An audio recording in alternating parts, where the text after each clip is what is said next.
tinnitus, ear ringing, buzzing, hissing, annoying sounds in your ears. Where are they coming from? What's going on, Secoya Nation? Actually, I'm bringing wellness wisdom today. We're talking about tinnitus, and if you don't know what that is, it can be very annoying, especially if you lay down at night and you want to go to sleep and all you hear is this or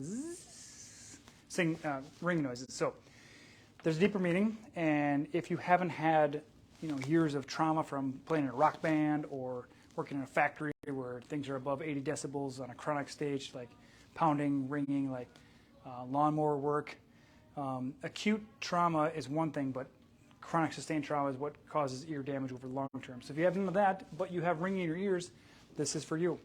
So we're going to thank Mr. Marco, who gave me this idea today. Saw him today.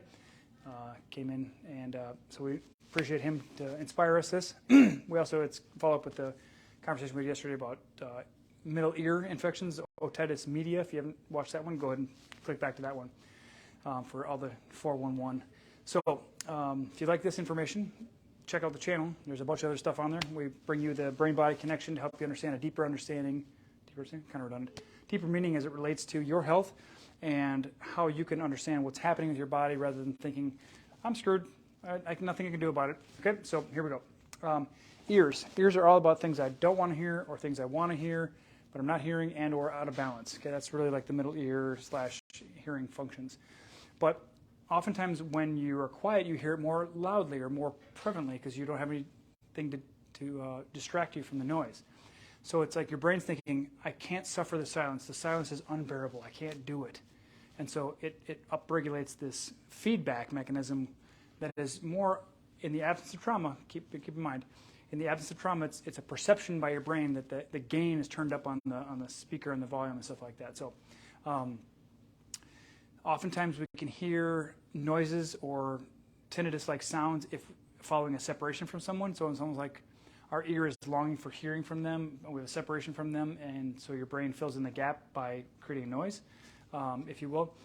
Sometimes people, they use that sound to drown out the outside world because they want to, their brain is trying to force them to look at or listen to their internal intuition, if you will, like listen to their gut, and so they turn off the external noise in order to force them to hear, like, what's that internal dialogue, I guess you could say. It's the word I'm looking for. Sometimes it's like, what is it that I am hearing that I can't stop hearing? It's so annoying to my brain. It's so offensive or irritating to my nervous system that I can't stop hearing it. And so even in its absence, your brain regulates up that noise. Oftentimes, if we have an acute situation, or acute meaning like an incident or incidences where we hear a message that's hard to bear, like, my dog died, my sister died, my friend got in a car accident, someone I love has fallen ill. These are things that are messages that are hard to bear. As a result, your brain could then perceive that and have a trouble with the auditory part of your brain, and it's processing information. It can create a pseudo sound in order to fill in the void or to replicate that sound. So Sarah says she's a TBI survivor and she constantly hears a hum or a sing. Absolutely. Great. That's a great, Sarah, that's great for sharing. Thanks for sharing. TBIs are very common for creating some type of disruption in the brain's processing.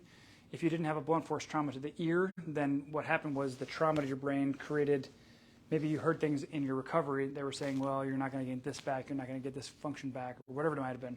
You're going to experience this for the rest of your life. These are things you can hear, unbearable messages that might end up resulting in that tinnitus or that humming and buzzing you're talking about. So it's an opportunity for you to check back and think about what you might have heard, what you've been hearing overall, things like that. Last but not least, the ear ringing is thought to be related to liver and anger. Liver and gallbladder are like the seat of anger.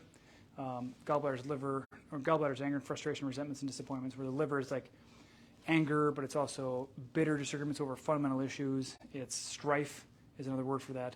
It is, starvation conflict, not food, but like not getting what you need. It's a lack conflict, stuff like that. So if you're not hearing what you want to hear and you're having a lack conflict as it pertains to what you want to hear, and or you're feeling strife, bitter disagreement over fundamental issue that you're hearing things you don't want to hear, these are all things that play into tinnitus.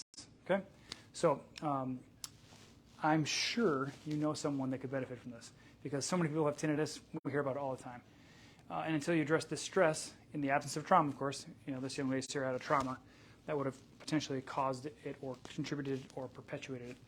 If you don't have a trauma to point your finger to, then think about this, or think about people in your love in your life that could be affected by these types of stresses, and then you can enlighten them so they can take action on them, so they can stop hearing the things they don't want to hear, they can ask for the things they want to hear, and they can gain the balance back in their life. Okay? So, appreciate you, love you. We'll see you tomorrow for the Wellness Wisdom. All right, guys, bye.